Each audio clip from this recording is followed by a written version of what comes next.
17 फरवरी साल 2004, समय सुबह 6:55 और इस वक्त एंट्री होती है एक पुलिस अफसर की, जो कि तिहाड़ जेल में बंद शेर सिंह राणा से मिलने के लिए आता है।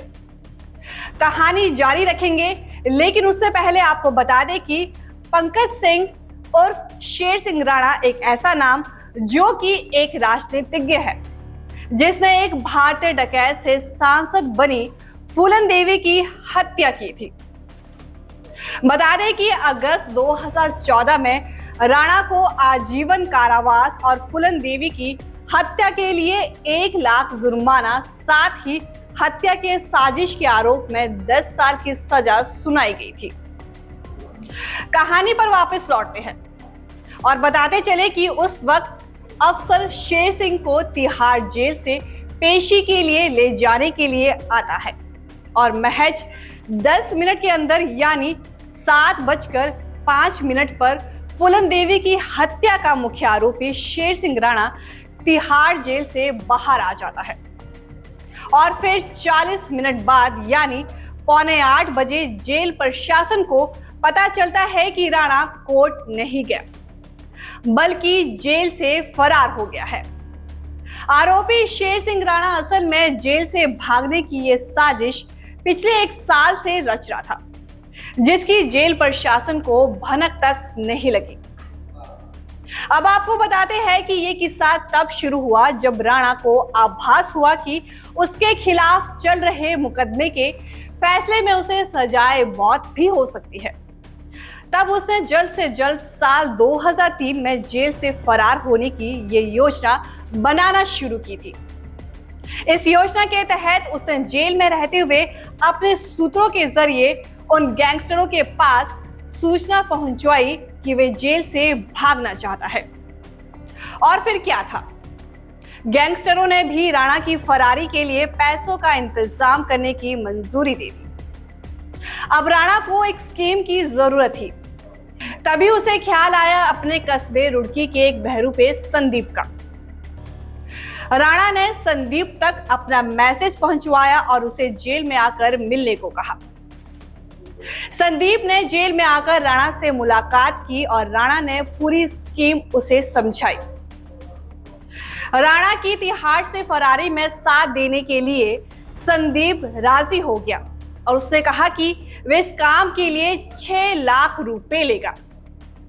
इस काम के लिए राणा ने पैसों का बंदोबस्त पहले ही कर रखा था, इसलिए उसने संदीप से कहा कि पैसों की चिंता ना करे, उसे पैसे मिल जाएंगे। इसके बाद जनवरी 2004 से शुरू हुआ जेल प्रशासन की आंखों में धूल झोंकने का ये खतरनाक खेल। बहरूपे संदीप ने जेल में लगातार आकर राणा से मुलाकात का सिलसिला शुरू किया। संदीप जेल में राणा के वकील प्रदीप ठाकुर की पहचान बताकर आता जाता था और राणा ने अपने भाई के जरिए जो रकम संदीप को मुहैया करवाई थी, उससे संदीप ने हथकड़ी और पुलिस की वर्दी का इंतजाम किया। और 16 फरवरी को संदीप जेल में आता है और राणा से कहता है कि कल सुबह प्लान के मुताबिक तैयार रहे। 17 फरवरी की सुबह तिहाड़ की जेल नंबर 1 के बाहर एक ऑटो आकर रुकता है। भेष बदलकर पुलिस अफसर की यूनिफॉर्म में संदीप तिहाड़ जेल के भीतर आता है और संदीप नकली वारंट और जाली दस्तावेज जल्दबाजी में जेल प्रशासन को दिखाते हुए कहता है कि हरिद्वार कोर्ट में राणा की पेशी है, इसीलिए उसे ले जाना है। जेल प्रशासन ने कोर्ट के दस्तावेजों को सरसरी तौर पर देखते हुए इजाजत दी थी। संदीप राणा को हथकड़ी पहनाई और कैदी को बाहर ले जाने पर मिलने वाले भोजन भत्ते के रूप में जेल प्रशासन से 40 रुपए लिए। इसके बाद राणा को लेकर संदीप जेल के दरवाजे के बाहर पहुंचा, जहां एक ऑटो उसका इंतजार कर रहा था। दोनों उस ऑटो में बैठते हैं और संदीप के जेल में दाखिल होने के करीब 10 मिनट बाद ही जेल से रवाना हो जाते हैं। तेज रफ्तार में तिहाड़ जेल से ऑटो निकलता है और कश्मीरी गेट ISBT पर रुक जाता है और उसी समय राणा और संदीप ऑटो से उतरते हैं और दोनों गाजियाबाद के लिए जा रही बस में जा बैठते हैं। इधर इतने वक्त में तिहाड़ जेल में अफरा तफरी मच जाती है कि राणा भाग गया है। हर बड़ा ओहदेदार अपने अधीन को डांटता है और इधर उधर फोन की घंटियां बजने लगती है। उधर गाजियाबाद उतरकर राणा और संदीप अलग हो जाते हैं। यहाँ से राणा पहले मुरादाबाद जाता है और मुरादाबाद पहुंचकर वे अपने कुछ और सूत्रों से बातचीत करता है और अगली गाड़ी से रांची चला जाता है।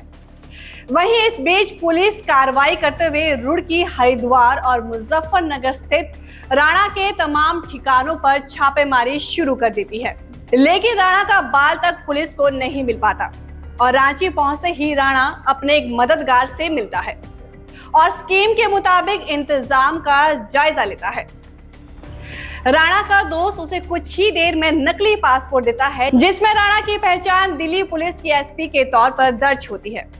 अब राणा पासपोर्ट लेते ही कलकत्ता का रुख कर लेता है, जहां से उसे फ्लाइट लेनी थी। कलकत्ता पहुंचकर राणा बांग्लादेश की उड़ान भरता है और वो देश से ही गायब हो जाता है।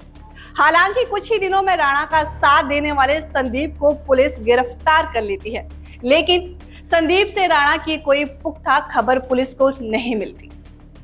अचानक एक दिन वीडियो सामने आता है और इस वीडियो में नजर आने वाला शख्स कोई और नहीं बल्कि शेर सिंह राणा था। ये दिल्ली पुलिस और हिंदुस्तानी मीडिया के लिए हैरानी की बात थी कि वीडियो अफगानिस्तान के एक शहर कंधार का था। असल में बांग्लादेश पहुंचने के बाद राणा ने वहां फर्जी कागजात के आधार पर एक विश्वविद्यालय में दाखिला लिया था। इसी बीच उसने भारत से अफगानिस्तान के वीजा का इंतजाम किया और फिर दुबई गया।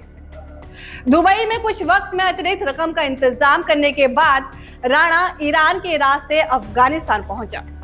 राणा ने अफगानिस्तान के गजनी शहर से वीडियो बनाया था, जिसमें वे दिल्ली के आखिरी हिंदू सम्राट पृथ्वीराज चौहान की समाधि की खुदाई करता हुआ नजर आ रहा था। पृथ्वीराज चौहान को हिंदू और राजपूत समाज का गौरव बताते हुए उनकी समाधि से वे मिट्टी लेकर भारत आना चाहता था, जिसका उसने वीडियो में जिक्र किया था। इस वीडियो के बाद पुलिस ने तफ्तीश की तो पूरी कहानी लगभग पता चल गई। पुलिस को एक अहम बात ये पता चली कि वीजा संबंधी नवीनीकरण की प्रक्रियाओं के लिए राणा को कलकत्ता आना ही होता है। राणा कई बार भारत और बांग्लादेश की सीमा पार कर चुका था। इसके बावजूद 2 साल तक पुलिस राणा को पकड़ पाने में नाकाम रही। 2 साल बाद यानी जुलाई 2016 में पुलिस को एक मुखाबिर के जरिए पता चलता है कि राणा कलकत्ता आने वाला है और ये सूचना सही निकलती है और पुलिस अपना जाल बिछा देती है। डीएसपी संजीव यादव की टीम राणा की हर गतिविधि पर नजर रखे हुई थी और इस मौके को हाथ से जाने ना देने के लिए कमर कस चुकी थी। मुखाबिरों की टिप्स के मुताबिक कई दिनों की मशक्कत के बाद पुलिस ने आखिरकार राणा को कलकत्ता के एक होटल से गिरफ्तार कर लिया। इस होटल में राणा दिल्ली पुलिस की एसपी की जाली पहचान देकर ठहरा हुआ था। राणा के फरार होने और फरार होकर कारनामे करने के बाद पुलिस और जेल प्रशासन में यह चिंता लगातार बनी हुई थी कि राणा फिर न भाग जाए। पहले ही सुरक्षा तंत्र की काफी किरकिरी हो चुकी थी, इसीलिए इस बार राणा के लिए अलग और पुख्ता बंदोबस्त किए जा रहे थे। इन्हीं बंदोबस्तों में से एक था कैदी राणा के लिए अलग कपड़े। कैदियों को जो यूनिफॉर्म जेल में दी जाती थी वे सफेद होती थी, लेकिन राणा को लाल यूनिफॉर्म दी गई ताकि हर वक्त वे नजर में रहे और सुरक्षा कर्मी उसके प्रति सतर्क रहे। लेकिन यह इंतजाम ज्यादा नहीं चल पाया, क्योंकि राणा ने इस भेदभाव के खिलाफ याचिका दायर की और कोर्ट ने उसे यूनिफॉर्म देने के आदेश दे दिए। तिहाड़ जेल में रहते हुए शेर सिंह राणा ने एक तरह से अपनी आत्मकथा लिख डाली। हापर कॉलिंस पब्लिशर्स इंडिया नई दिल्ली द्वारा फूलन देवी हत्याकांड में आरोपी तिहाड़ जेल में बंद शेर सिंह राणा द्वारा लिखित जेल डायरी तिहाड़ से काबुल कंधार तक प्रकाशित की गई। पुस्तक में शेर सिंह राणा ने अपनी जुबानी अपने बचपन, विद्यार्थी जीवन के बारे में भी कई खुलासे किए। इस किताब में फूलन हत्याकांड के आरोप में तिहाड़ पहुंचने और तिहाड़ में जेल जीवन के शेर सिंह राणा के संस्मरण है। अफगानिस्तान से अंतिम हिंदू सम्राट पृथ्वीराज की समाधि खोदकर भारत लाने की बचपन की इच्छा का भी उसने जिक्र किया है। उसने लिखा है कि इस काम के लिए उसे तिहाड़ से फरार होना पड़ा। जेल डायरी में राणा ने देश की सबसे सुरक्षित समझी जाने वाली जेल की सुरक्षा व्यवस्था को आसानी से ठेंगा दिखाकर फरार हो जाने की कहानी भी विस्तार से लिखी। बता दें कि दिल्ली के सबसे सुरक्षित इलाकों में शुमार लुटियंस जोन में हुए फूलन देवी हत्याकांड ने काफी राजनीतिक तूफान मचाया था। 2 दिन बाद शेर सिंह राणा ने देहरादून में आत्मसमर्पण कर इल्जाम अपने सिर ले लिया था और राजपूत समुदाय से ताल्लुक रखने वाले कुछ नेता दबी जुबान में राणा का बचाव कर रहे थे। शेर सिंह राणा ने उस समय भले ही फूलन देवी की हत्या की बात कबूली, पर बाद में उसने कोर्ट में कहा कि उसको इस केस में झूठा फंसाया गया है। शेर सिंह राणा पर आई किताब में राणा ने पुलिस पर जबरदस्ती जुर्म कबूल करवाने का आरोप लगाया। जाते जाते आपको बता दें कि कुछ लोगों का दावा है कि पिछले 16 साल से बहमई गांव में शेर सिंह राणा की पूजा की जाती है। सुबह शाम राणा की तस्वीर पर फूल मालाएं चढ़ाई जाती हैं। इसी के साथ हमारे इस खास रिपोर्ट में इतना ही। मुझे दीजिए इजाजत और आप देखते रहिए भारत।